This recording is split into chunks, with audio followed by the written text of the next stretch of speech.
Que el Señor les bendiga, mi hermano, mi hermana. Muchas bendiciones en este día, especialmente considerando que continuamos escudriñando las Escrituras y estamos ya en la segunda carta de Pedro, ya que él está escribiendo a todas las personas, pero ahora la preocupación de Pedro es no olviden.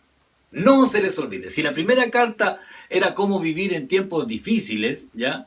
Ahora Pedro ya han pasado unos años y ahora él está escribiendo esta segunda carta para recordarle las cosas que ellos ya debían saber.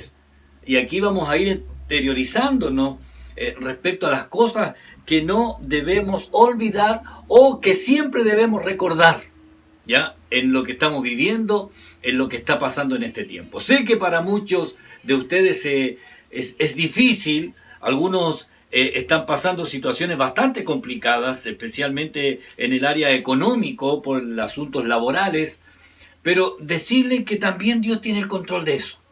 Y por eso a veces pareciera que se está haciendo más intensa la situación de adversidad, pero recuerde que en esto, y al igual que Pedro, recordar, somos más que vencedores en Cristo.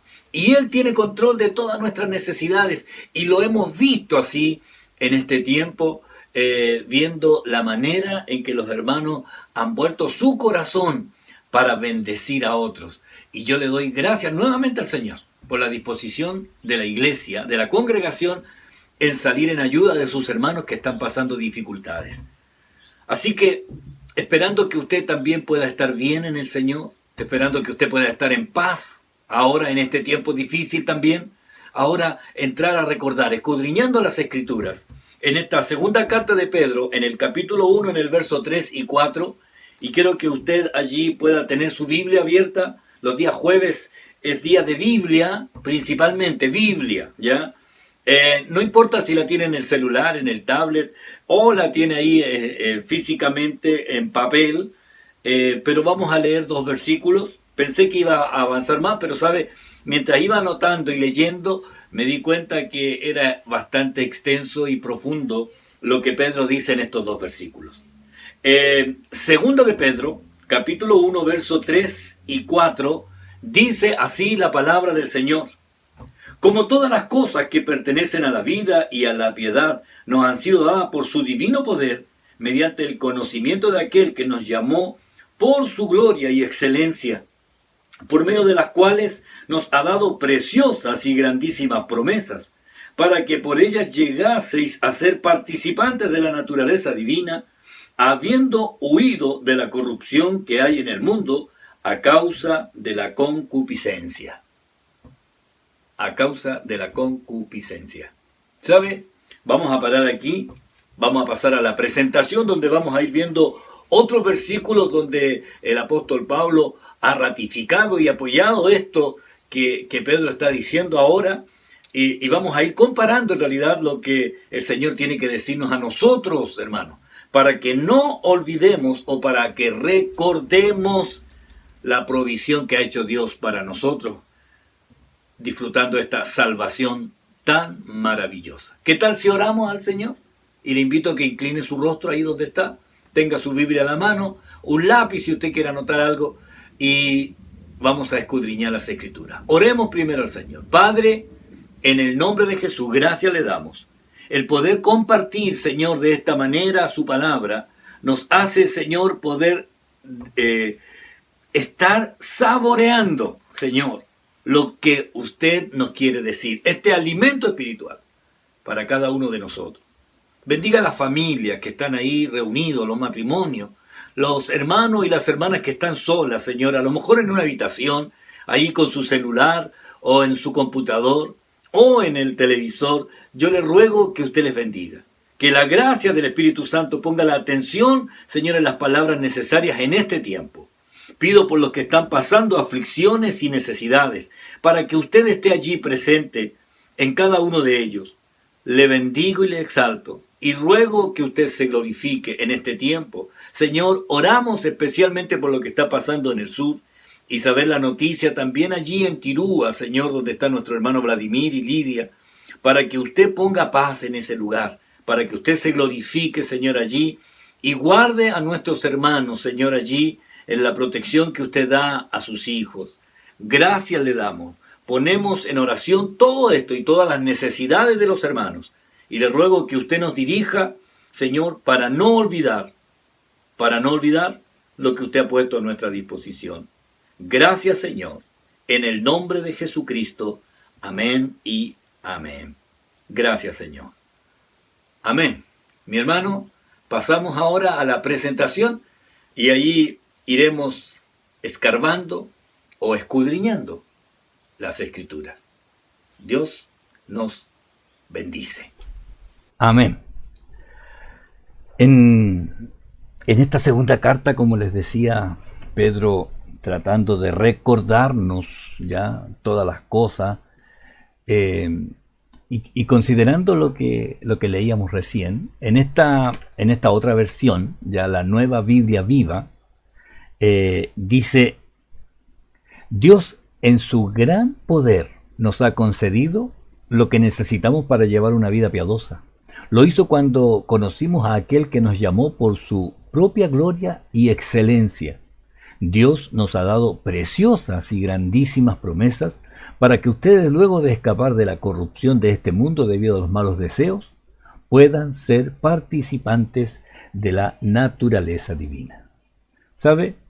Debo decirle que, como dice el título en 2 de Pedro, no se olviden, este primer punto, Pedro nos recuerda la provisión de Dios para nuestra salvación. ¿Sabe? Tenemos que entender, primero que todo, que Dios nos ha dado todo lo que necesitamos para llevar una vida de acuerdo a su palabra. Y esto, hermano, lo recibimos cuando llegamos a conocer a Jesucristo como Señor y como Salvador. ¿Por qué? Porque ahora tenemos todo a nuestro alcance para llevar la vida de piedad, ¿ya? Recuerde que Pedro está hablando acá de esta vida piadosa, ¿ya? Como lo dice en lo que estábamos nosotros leyendo aquí al principio, en 2 de Pedro, donde él dice: como todas las cosas que pertenecen a la vida y a la piedad nos han sido dadas por su divino poder. Dice, de la vida y la piedad. Y la piedad, en realidad, es la santidad en acción. La santidad en acción. ¿Ya? Lo que nosotros, lo que el Señor está haciendo en nosotros, esa santificación, debemos llevarla a la acción, ¿ya? Que sea notorio que el Señor está santificándonos, ¿ya? En nuestro interior hacia el exterior, de adentro hacia afuera. Ahora, ¿por qué ahora le conocemos? ¿Por qué? ¿Ya? Pedro dice, de aquel que nos llamó. O sea, hermano, usted, yo, hemos sido llamados por Dios, como lo está haciendo ahora constantemente en estos días a toda la humanidad. ¿Sabe? Ahora pareciera así como que es más difícil que la gente conozca al Señor porque no están funcionando las iglesias.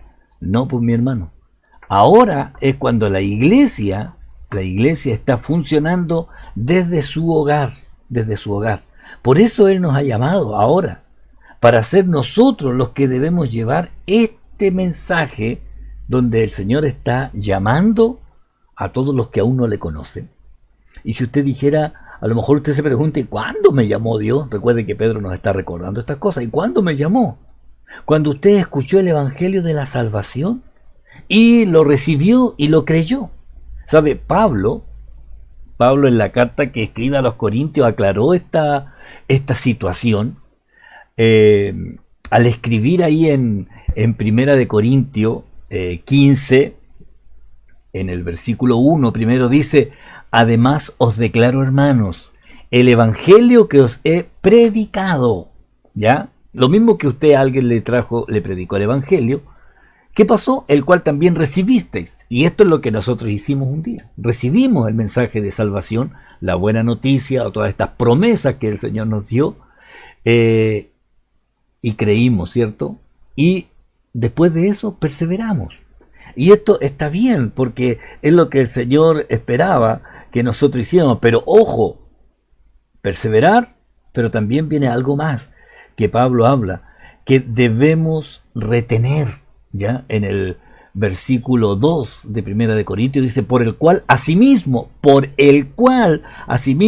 y usa esta palabra, si retenéis la palabra que os he predicado, sois salvos.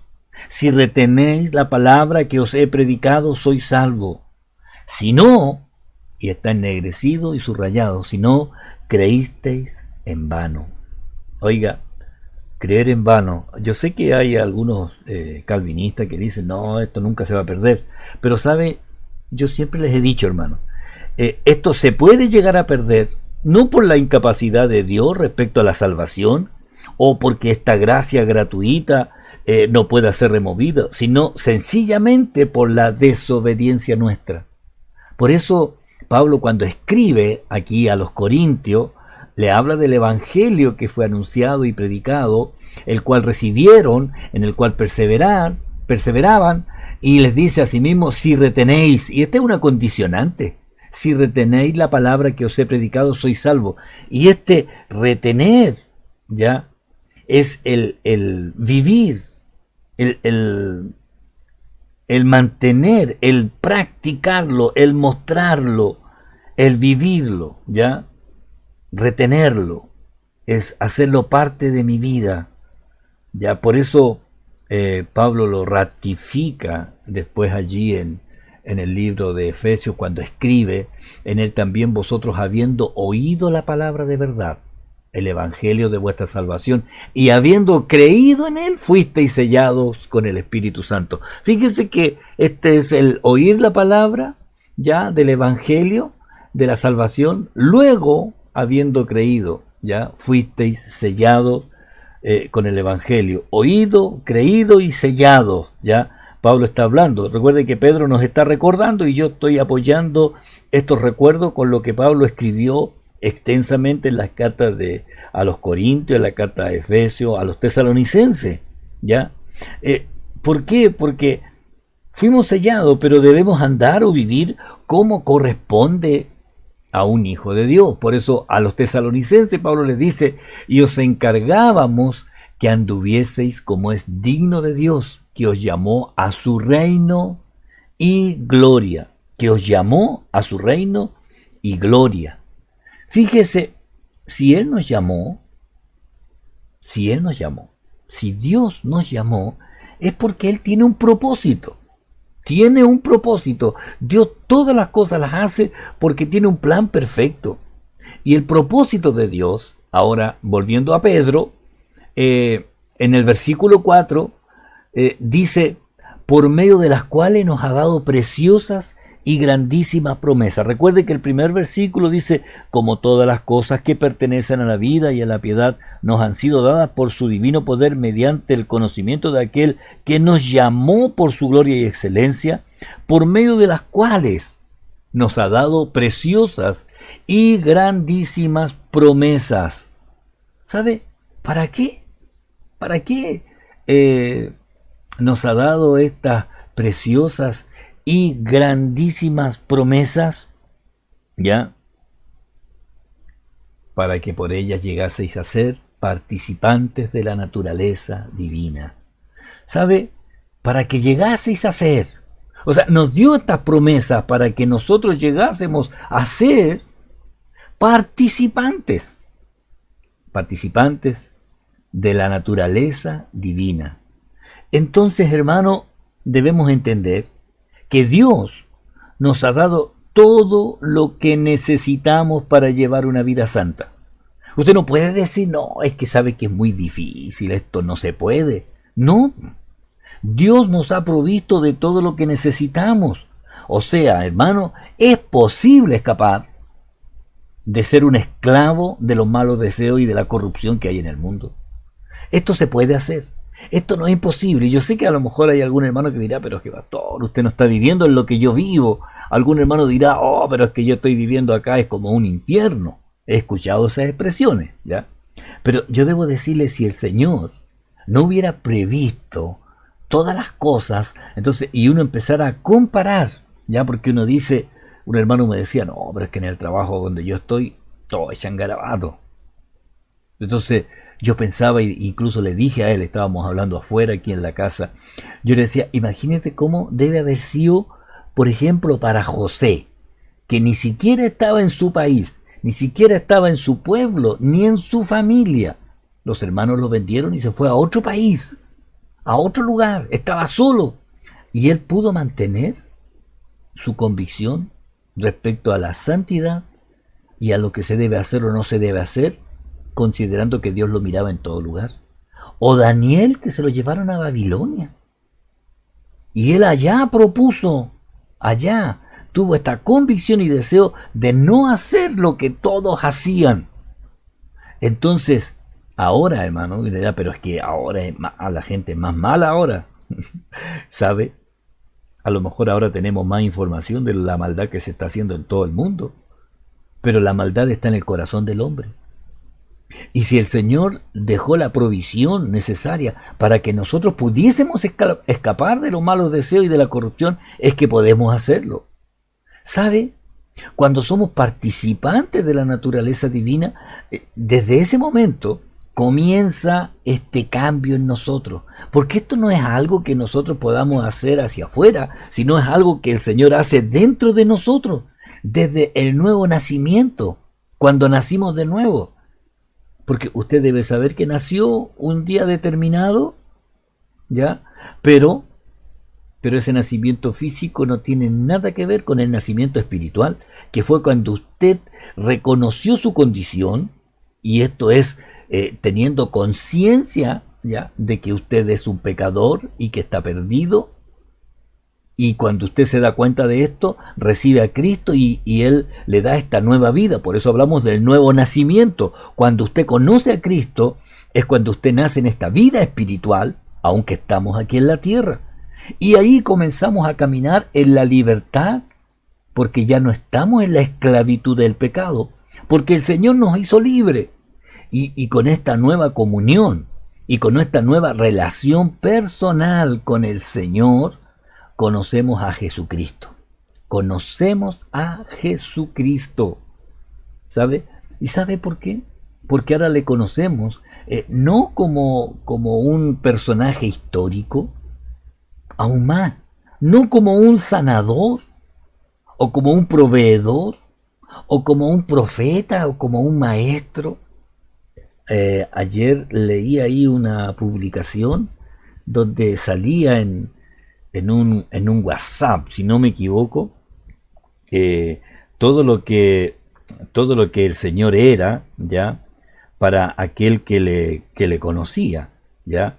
Y debo decirle que salía una cantidad, una lista hermosa de todo lo que uno, de la manera que podía conocer al Señor, ¿ya? Y decía algo así como: para el ciego era la luz, para el hambriento era el pan, para el sediento era la fuente, para el muerto era la vida, para el prisionero era la libertad, para el enfermo, sanidad, o Jesús es la cura, ¿ya? Para el que estaba solo era el compañero, para el mentiroso era la verdad, para el viajero era el camino, para el visitante es la puerta, para el sabio Jesús es la sabiduría, para la medicina Jesús es el médico, ya, de amor, para el acusado Jesús es el abogado, para el abogado Jesús es el juez, para el juez Jesús es la justicia, para el cansado Jesús es el alivio, para el temeroso Jesús es el valor, para el agricultor Jesús es el árbol que da fruto, para el constructor Jesús es la piedra principal, para el jardinero Jesús es la rosa de Sarón, para el florista Jesús es el lirio de los valles, para el triste Jesús es la alegría, para el lector Jesús es la palabra, para los pobres Jesús es el tesoro, para el pecador Jesús es el perdón. Y sabe, yo encontré que le faltaba una sola cosa, a lo mejor me faltó alguna más leer, porque estaba ahora mirando el WhatsApp. Me faltó una, dije yo. Y sabe que para el servidor Jesús es el Señor. Y sabe, al final, ¿cómo tenemos que conocer a Jesucristo? No como ninguna de las condiciones que a veces uno pone ya, para mí es esto otro. No, no, no. Él debe ser solamente el Señor, que es el dueño de todo mi ser, de todo lo que tengo. Él es el dueño de todo. Entonces, cuando conocemos a Jesucristo como el Señor, Él pasa ¿a qué? A reinar en mi vida, a gobernar. Por eso dice la tercera parte de este versículo, habiendo huido de la corrupción que hay en el mundo a causa de la concupiscencia. ¿Por qué? Porque cuando conocemos a Jesús como el Señor, llegamos a ser libres, escapando de la prisión que hay en la lujuria y la corrupción que hay en el mundo. Llegamos a ser libres porque Él nos hace libres, hermano, ¿sabe? Y esto nunca debe olvidar que toda la obra la ha hecho el Señor. Pablo le dice a la iglesia de los Colosenses en el capítulo 1, en el 13 y 14, dice, el cual, refiriéndose al Señor, el cual nos ha librado de la potestad o de la autoridad de las tinieblas y trasladado al reino de su amado Hijo. O sea, fíjese, nosotros éramos esclavos. Las tinieblas tenían autoridad sobre nosotros. Pero ¿sabe qué hace el Señor? Nos toma y nos traslada al reino de su amado Hijo. Oiga, antes éramos esclavos de las tinieblas. Ahora somos servidores del reino de su amado Hijo. ¿En quién tenemos redención por su sangre? El perdón de pecado. Oiga, si no fuera por Él, nosotros aún seríamos esclavos del pecado. Sí. Por eso dice, habiendo huido de la corrupción que hay en el mundo a causa de la concupiscencia. ¿Sabe? Este es el problema que nos enfrentamos cada día, la corrupción. La corrupción es otra palabra para el pecado, ¿ya? Y la verdad es que estas son todas las formas de pecado y de corrupción que hace la carne. O sea, simplemente para satisfacer la lujuria y los malos deseos carnales que están allí batallando, Por eso Pedro lo decía ya en la primera carta, él ya lo decía, recuerde que ahora en esta segunda él estaba tratando de que recordemos las cosas que debemos saber, ¿ya? Y en primera de Pedro 1:14, Pedro dice, como hijos obedientes, no os conforméis a los deseos, ¿qué dice? Que antes teníais, estando en vuestra ignorancia. Que antes. Entonces, hermano, nosotros en Cristo tenemos un pasado que era cuando estábamos en ignorancia. ¿Por qué? ¿Por qué ignorancia? Porque no sabíamos, no conocíamos a Jesucristo como el Señor, como el dueño de nuestras vidas. Y ahora que estamos en Él, debemos ser hijos obedientes. Recuerde que hay hijos desobedientes. Sí, pero como hijos obedientes no debemos conformarnos ni amoldarnos, esta es la palabra, a los deseos que antes teníamos cuando estábamos en nuestra ignorancia, porque desconocíamos que Jesucristo era el Señor y que Él debía reinar en nuestra vida y no nosotros mismos. La gente dice, no, yo me mando solo. La verdad es que nunca nos hemos mandado solos, porque cuando no teníamos a Cristo, éramos gobernados por la potestad de las tinieblas. Así que no éramos nosotros solos los que actuábamos, sino que era la potestad de las tinieblas. Pero ahora hemos sido trasladados al reino de su amado Hijo. Y en el reino de su amado Hijo hay un solo Señor. Se llama Jesucristo. Él es el Señor. Entonces, debemos conocer a Jesucristo como el Señor. Y si lo reconocemos como el Señor, podremos actuar como debe ser un hijo obediente, no conformándonos a los deseos que antes. Entonces lo que era de antes ya no debe estar en nosotros, hermano. Ya no debe estar en nosotros. Por eso Pedro en el capítulo 4, en la carta anterior, dice a nosotros para no vivir el tiempo que resta en la carne, para no vivir el tiempo que queda. Oiga, ¿cuánto queda en realidad? Muy poco queda, así que para no vivir el tiempo que resta en la carne, conforme a las concupiscencias de los hombres. Oiga, si no, Pedro dice conforme a la voluntad de Dios. Entonces, lo que nos queda por vivir, lo que resta por vivir, no lo vivamos carnalmente, vivámonos conforme a la voluntad de Dios. Oiga, y esto es sumamente importante. El pecado, ¿sabe?, nos aparta de Dios. Y solo muestra la obra de la carne, ¿ya? Y por medio de la carne. Pero ahora, hermanos, nosotros estamos libres de la carne. ¿Por qué? Porque siempre la responsabilidad, ahora, hermano, cae en nosotros, que podemos decidir si vamos a vivir a la antigua forma, es cuando éramos ignorantes, o sea, vamos a tomar la decisión de conformarnos a lo que antes éramos, mundanos, o decidimos ser hijos obedientes y comenzamos a vivir conforme a la voluntad de Dios. Entonces, hay una palabrita que usted no se le debe olvidar, que ahora es nuestra la decisión. Yo encuentro que ahora tenemos libertad para decidir obedecer o desobedecer. Cuando estábamos en el mundo no teníamos opción porque éramos esclavos del pecado, así que ahí no podíamos decidir, no podíamos rebelarnos. ¿Por qué? Porque Él nos tenía cautivo, prisionero. ¿Pero qué hizo Cristo? Él nos libró de esa autoridad de las tinieblas y nos trasladó al reino de su amado Hijo. ¿Sabe? Para concluir esta primera parte aquí del versículo 3 y 4, ya pensé que iba a llegar al 8, pero era bastante más lo que había que hablar respecto a las decisiones, hermano, que nosotros debemos tomar. Pablo lo escribió también para confirmar, y alguien dirá, pero oye, tanto lee de Pablo, porque quiero que usted pueda entender que no era un pensamiento único de Pedro, sino que esto viene corroborado en todo lo que la palabra del Señor dice, y respecto a las decisiones que tenemos que tomar. Pablo decía a los romanos, así también vosotros, consideraos muertos al pecado. Considerarse muerto al pecado, pero vivo para Dios en Cristo Jesús, Señor nuestro. Entonces, este considerarse es lo que nosotros debemos tomar como una forma de vida.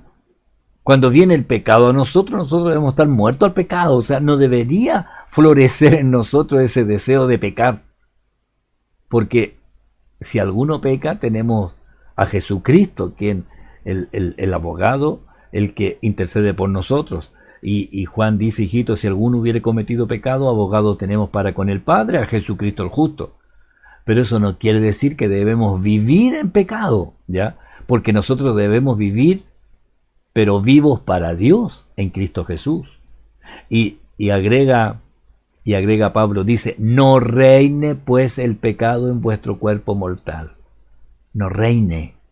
De modo que lo obedezcáis en sus concupiscencias. Y fíjese, aquí nuevamente está la decisión que nosotros debemos tomar. No reina el pecado en vuestro cuerpo mortal, de modo que le obedezcáis en sus concupiscencias. Las concupiscencias son los deseos desmedidos, incontrolables, que están en la carne, pero que ofenden a Dios. Entonces, no debemos obedecer esos deseos desmedidos. No reina el pecado en vosotros.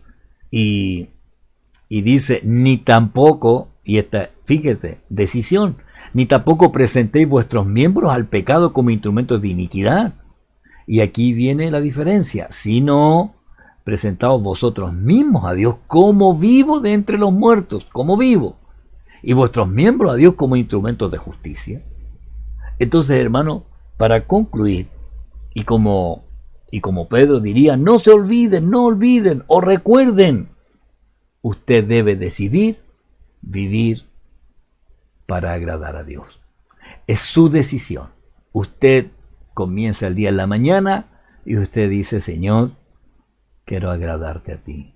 Y que todas las decisiones que tome en este día sean las decisiones de un hijo obediente. Porque quiero presentarme delante de usted y cada parte de mi cuerpo como un instrumento de justicia. Amén. Vamos a parar acá, escudriñando las Escrituras, solamente reiterándole, hermano, es la decisión que usted debe tomar todos los días. Y un hermano me decía hace poquito, usted siempre habla de la decisión, porque es verdad. No podemos echarle la culpa al internet. No podemos echarle la culpa a los canales de televisión. No podemos echarle la culpa al cable que trae películas que no son buenas para nuestra vida. No podemos echarle la culpa a lo que suben ahí en internet, lo que está al alcance de su mano en el celular. No podemos echarle la culpa al control remoto. No, es nuestra decisión.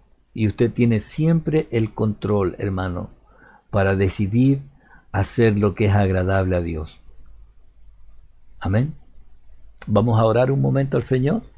Padre, en el nombre de Jesucristo, le doy gracias por este momento que usted nos da para poder ministrar junto a mis hermanos esta palabra, Señor. Yo le ruego que no olvidemos, que no se nos olvide que usted nos ha dado esta libertad en Cristo y debemos decidir conforme a sus propósitos. Yo le doy gracias, Señor, por los hermanos que están escuchando y siguiendo este estudio de Pedro. Señor, es tan importante el conocer lo que usted quiere hacer en este tiempo, Señor, en cada uno de nosotros. Y yo pido por cada uno de mis hermanos, usted bendígales, usted derrame de su gracia y usted haga su voluntad. Señor, toda honra y gloria es para usted por siempre. En el nombre de Jesús. Amén y amén. Mi hermano, que el Señor le bendiga y recuerde, nos vemos pronto. Muchas bendiciones. Amén. Dios le bendiga.